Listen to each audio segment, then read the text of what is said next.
Welcome back to the Successful Working Parents Podcast, the podcast where we talk to successful working parents. My guest today, he is a women's empowerment coach. He is a father of two. Hailing from Qatar, ladies and gentlemen, Tassos. Tassos, welcome. Thank you, Anthony. It's my pleasure being here, and I'm excited to run this podcast with you. And let's see how we can bring value to our audience. Absolutely. Yeah, I'm excited to talk to you as well. So, why don't you give everybody a quick little background on your career thus far?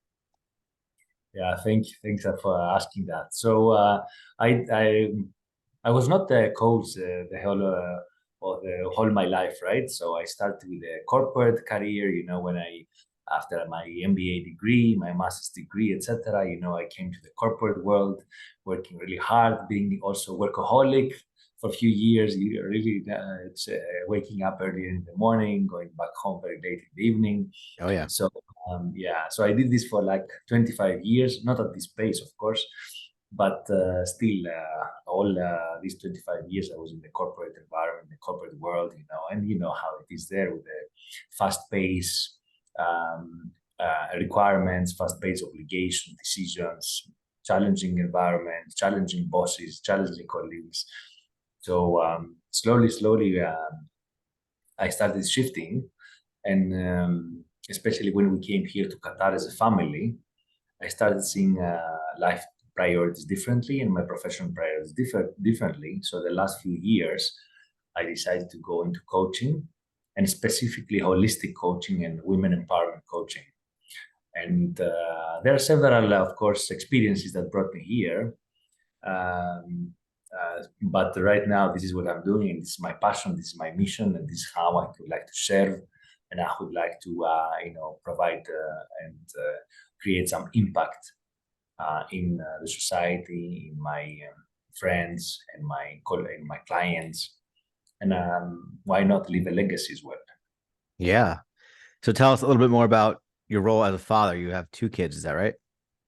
Yes, I have two kids, Socrates, which actually is our biological son, and Maya, who's adopted from Ethiopia. And Socrates is almost 14, and Maya is 7 now, and she's been with us since she was 1.5 years old when we first met her in Ethiopia. Wow. So, is you're saying Socrates, like the philosopher? Like philosopher, exactly, like the Love Greek that. That's philosopher. great. So okay, so you're originally from Greece and now you live in Qatar. So you definitely hold the record for my guest that's furthest from where I live in New York City. So Oh, congratulations for that record. But yeah, I'd love to hear a little bit more about just the journey of moving to Qatar. yeah, that's an, it's an interesting experience, I would say, because back in like 2010, 2011, I did not even know where Qatar is. Literally, I did not even know. Right? And then, my wife was working for many years for football, especially starting with the Athens Olympic Games in 2004. So she was working as a professional, as an executive in football, organizing committees, etc., with the Global Federation, the European Federation, etc. And then back in 2013, so exactly 10 years ago, she got an offer to come and work here in Qatar for the World Cup or for the FIFA World Cup, which basically took place a few months ago in the end of 2022. So once she got the offer, she was a bit, she had like she was not sure whether it was a good move for her, whether it was a good move for the family, etc. So I told her, look, if that's for you, your vision, that's for you a dream, if it's for you, your next step in your career, and you think you can manage and you can succeed in that, I quit right now. So this is what I did. I quit. I quit my job. I had a very senior position. I was commercial director in a pharmaceutical company in Greece. Very, very well paid, especially back then, even during the crisis. Back then, if you remember, in Greece, there was a huge crisis following the global economic crisis of 2009. Sure. I still had an amazing package, but I took a decision, and then this is how we came to Qatar. And is that what inspired you to start your coaching practice? Yes, slowly, yes, it inspired me in what sense? When I came here, I didn't find really what I was doing before, and I didn't want also to follow what I was doing before in my business career with around pharmaceuticals, around fast moving consumer goods and all this. I was fed up. I was tired. I saw that as a new experience, a new opportunity for a new experience, professional for me. So I stayed back home for at least 6 months, to take care of our son back then, Socrates. He was only 4. We need to settle down. We need to find maybe a housemaid or a nanny, to take care of him slowly, slowly before I go back to the professional life of mine. So I fully lived the experience of 6 months, minimum 6 months of being, let's say, the mother and the father at home in a way, because my wife was already working like 10, 12 hours a day. So it was challenging for her already in a new environment, new people, etc. So slowly, I started practicing Kung Fu as a martial art because this is something that I wanted always on the back of my mind. And I found an Kung amazing, Fu, you said? oh yeah, Kung Fu. Okay. And I found an amazing master here in Qatar. And slowly, I came into this space of physical training or mental training and mental challenges through an Asian, let's say, culture, through an Asian point of view. And this inspired me a lot because I started also meditating. I started doing different kind of practices, energetic practices, because Kung Fu is not only an external martial art, it's also an internal art. It's an internal energy art. So one thing brought the other. And then after also some hypnotherapy sessions, I had some incredible insights about me becoming a coach. So this is where it's really started. I started shifting, and then I said, okay, I have some skills. I have a big experience in the corporate world.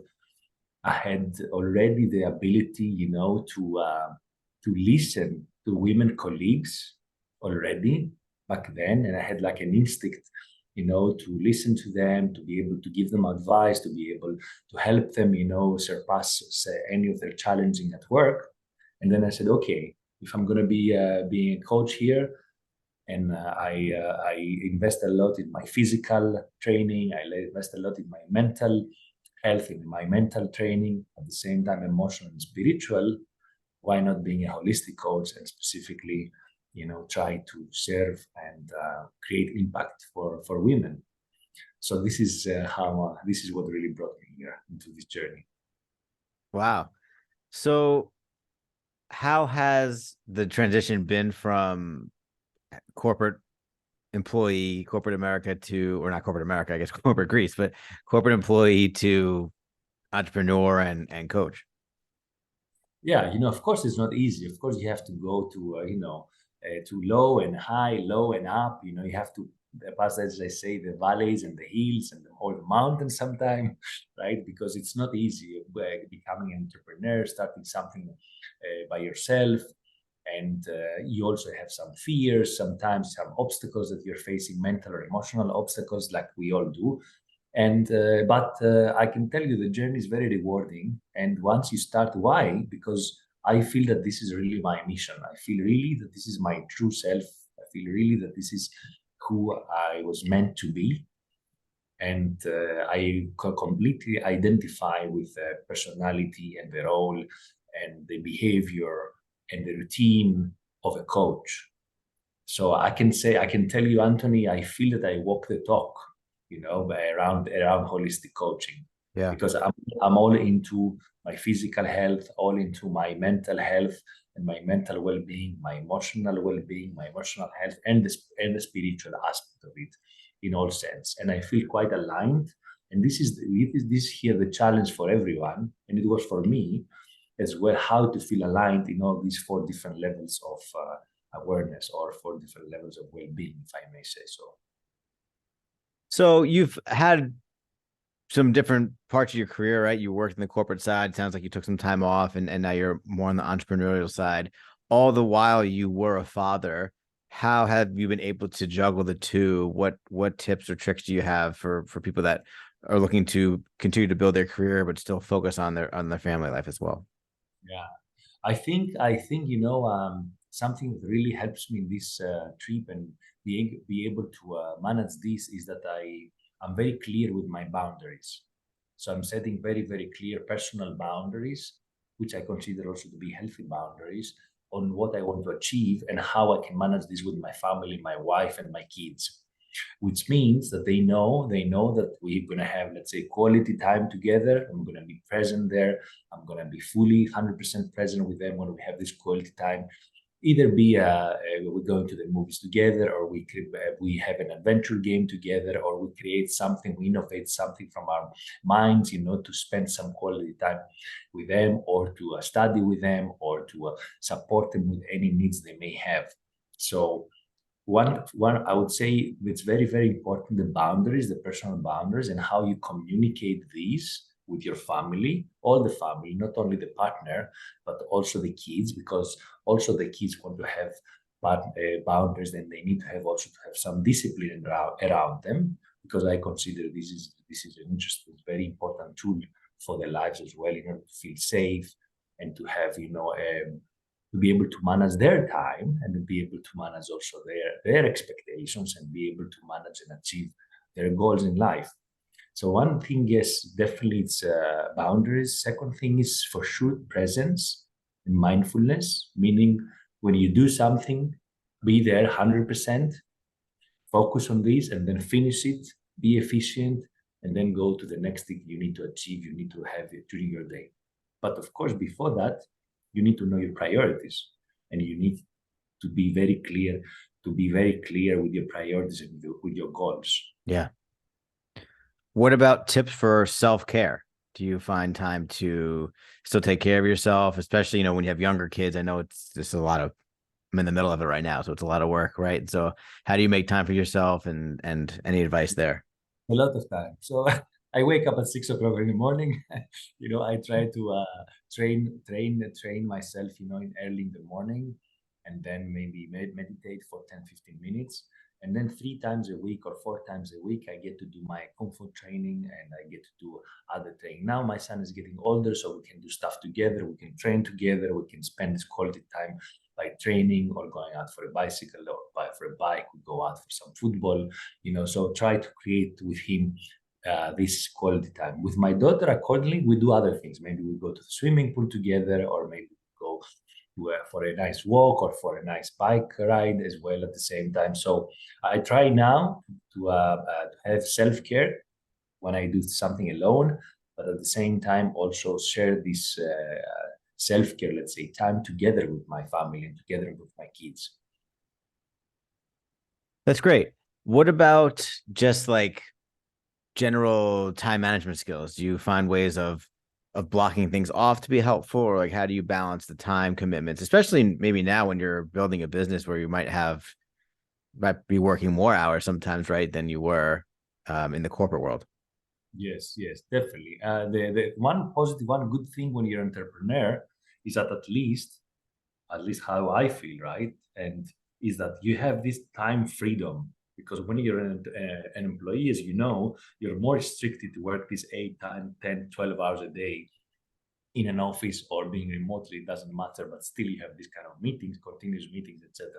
Being entrepreneur, I see some flexibility, and I see some opportunity to manage my time the way I want, and then make the meetings when I plan to make to. So I plan my meetings accordingly.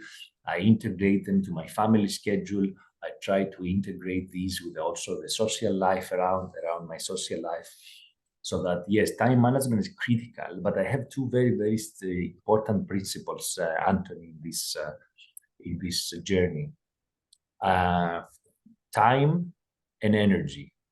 Meaning, for me, it's very, very important how I manage my time and how I manage my energy, because I was always trying to save time and save my energy in order to invest it in things that I really care about.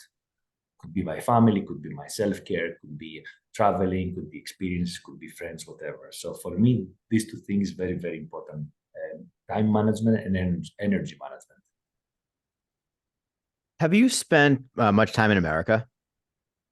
In the US, I was during my master's degree. I was in New York, actually. Oh, you For were. for 5 months. Okay. And I had the opportunity, but that was back in 1994, right? Okay. 1994. Yeah, 1994 actually. It was springtime of 1994, and I stayed there for 5 months. I had the time also to travel and the opportunity to travel a little bit to Los Angeles, a bit to Phoenix, Arizona. I Okay. So had you've been around a little. Alabama, Oh, wow. Was- Exotic. Washington, Washington D.C., Boston, New Okay. Orleans. New Orleans, Okay. my You've seen it. You've seen it all, man. I'm just curious. I assume you grew up in Greece, right? correct. So you Yes. grew up in Greece. You're now raising a family in Qatar. I'm curious just to hear some of the differences between family life in Greece, family life in Qatar, and then if you did have any idea of what it was like in America as well when you were here. Yeah, in the US, I cannot tell you because I was really young. I was young back then. I was a student, so I didn't care about family back then. Yeah. Uh, but I can imagine now, because I have still friends there, have families, still families that they live there. I can imagine Mm, how it could be. And I guess it's completely different being in a busy city like a New York, or being in a more rural area, let's say, or in another state, which made things a little bit, let's say, not easier going, but the routine could be differently than New York, because New York could be very challenging, especially having a family. I'm sure sure. about that because I've lived. I understand the city and the rhythm of the city and the challenges in such a big city. Yeah. Now comparing Qatar and Greece, it's also a different story, because Qatar here is a relatively small country in a small city with their cultural challenges because of the Muslim environment, because of the religion, etc. But hopefully, expats can have a good life in Qatar as long as they have, let's say, a moderately a good profession, and they can. And life in Qatar is relatively easy because you have the services around you. You can pay for the if you can pay for the services. The distances are small, going to school, going back, doing things, going for shopping or whatever you want to do with your family. Athens in Greece is very challenging as well. It's a bit more chaotic, very, very busy. It's closer to New York. So if you live in Athens, yes, I would say it's quite challenging. It's like similar to New York City. Yeah. And is it similar, like just the way that families are raised? I imagine there's different family values in Greece versus Qatar, right? Have you noticed any differences in the way that maybe the way you were raised versus maybe the way some of your kids' friends' families are now? Yes, very, very different, because here the culture is different. Here you're talking about Arabic and Muslim families, which by default, they have different kind of beliefs and religious beliefs, which is fine. That's the right to have, but it's a different mentality than the Greek, which is Christian Orthodox. Different kind of mentality, different kind of education, different kind of um, accept it in a way, things that you can experience, and you can experience in a European country than here. And of course, you have a very big difference, what's happening in Europe and Greece compared to what's happening here in Qatar regarding the men and women equality, Sure. Yeah. right? Yeah, but this is a bit sensitive issue Yeah. here. Well, I'm sure we could talk about, have a whole podcast about that topic. But no, it's just so interesting to hear how different cultures do things. And we're talking about work life and family life. And I think some of those things are universal, but some of them are also, I think, culturally, different. What else? Any other tips for busy working parents out there? Anything else that you found to be really help you in that endeavor? I think something very, very important is communication. So communication between the partners, Mm-hmm. the parents, between the father and the mother, very, very important, because there needs to be alignment there, and there needs to be empathy and understanding between the parents in order for both of them to be able to grow, and to what they want to do and what they want to achieve. Because if one of the two parents is really going after his or her goals and objectives and achievements, and the other parent is feeling that is staying back or lagging behind, then there could be tension. Then there could be tension, a big tension in the family. So my experience says, because I experienced this as well, for a few months, I told you, because for this transition, I was always, before coming here in Qatar, back in Greece, my corporate career was at a very high level, senior corporate position, C-suite level, very good compensation, everything, so everything was flowing beautifully. When I made this transition, which I call it disruption, it was really a disruption for me. Yeah. So beginning the first even 1 or 2, 3 years to go to this transition, I felt that, what's happening here to me? Am I not enough? I cannot do the thing that I want. My life has changed because of my wife, let's say, decision, which I respected 100%. And I took also my decision, to quit my job and everything. But I felt this, so it was not an easy transition.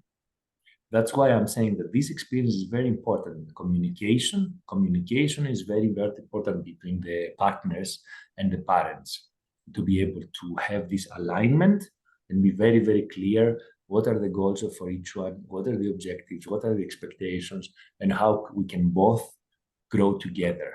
Yeah. All right, we're going to move into the final segment, which we're going to call Tassos's Advice Corner. So I'm going to ask you for some advice on a few topics. All right, you ready? Yeah, sure. Okay, so first question. Well, you are a women's executive coach, empowerment coach. So what advice do you have for a woman who has an executive role and is about to become a mom? Yeah. First of all, it has to be very, very conscious decision on both aspects. Very, very conscious decision. And then if it's a very conscious decision, it has to be a very clear, what is my plan as a mom, to be able to manage this personal and professional life, and what is my priority in the end. Because in the end, you have to say what is more important than me for this specific period of time. Because you may say that, yes, now my child growth, my child well-being is the most important aspect for me as a mother. So that's fine. Maybe you can invest 2, 3, 5 years, 8, 10 years doing that. But if it's a conscious decision, 100%, then you can really back it up emotionally, mentally, and even spiritually. And then you know that at some point you'll be able to go back to your professional career. So for me, it's self-awareness, very, very important, and full consciousness of what I'm going into, Yeah. becoming a mother. What is the best advice you've ever received? I've ever received. Yeah. That's very interesting question. I think the advice that was, be open to the unknown. Be open to the unknown, meaning that whatever comes to you, don't be fast to judge it. Yeah.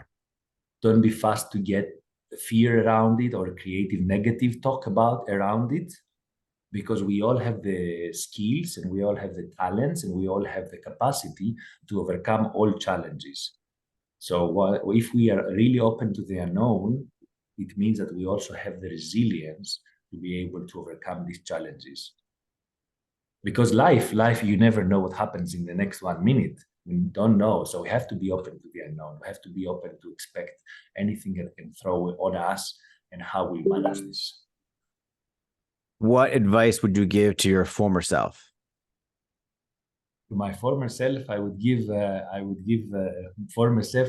It depends how many years ago, but let's say, okay, I understand where you're coming from. So my former self, I would give an advice that I could have started earlier this journey. Mhm. Really, I could have started earlier, and I would say to him that, you have the skills, you have the everything you need to really grow and really succeed. And there's no need for any fear. There's no need for any feeling that you're not enough or you're not sufficient or you don't have what it takes to really, serve and really impact.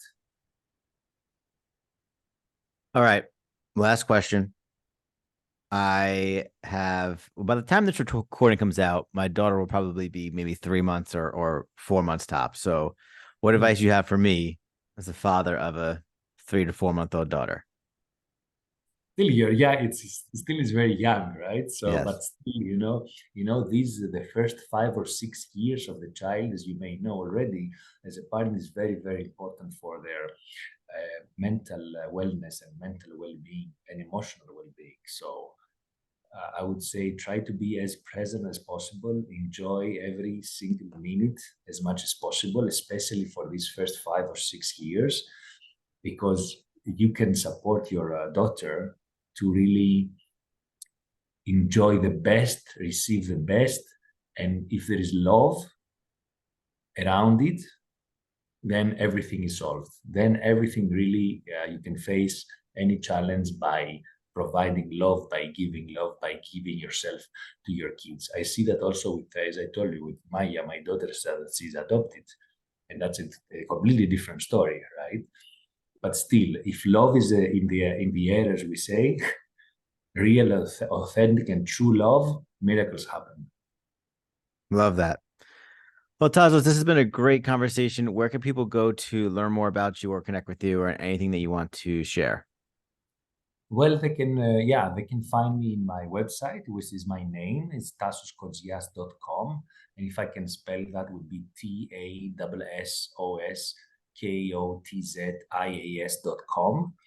Of course, I have my social media and I have my LinkedIn profile as well. And happy also at the same time, because we're doing this podcast together. I would be happy to offer 30 minutes free consultation call to any of the audience that would be interested to learn more. Come get in touch with me, and I'll be happy to offer more tips and advice on how to really, really be successful in what they want to achieve. Awesome. Well, I'll be sure to link to all that in the show notes as well. All right. Tassos Kotsias, ladies and gentlemen. Tassos, thank you. Thank you. It was my pleasure, Anthony. Thank you for give me this chance, to share some and exchange some ideas and some insights. I hope we provided some interesting value to your audience. Absolutely. I think we did too. Thank you.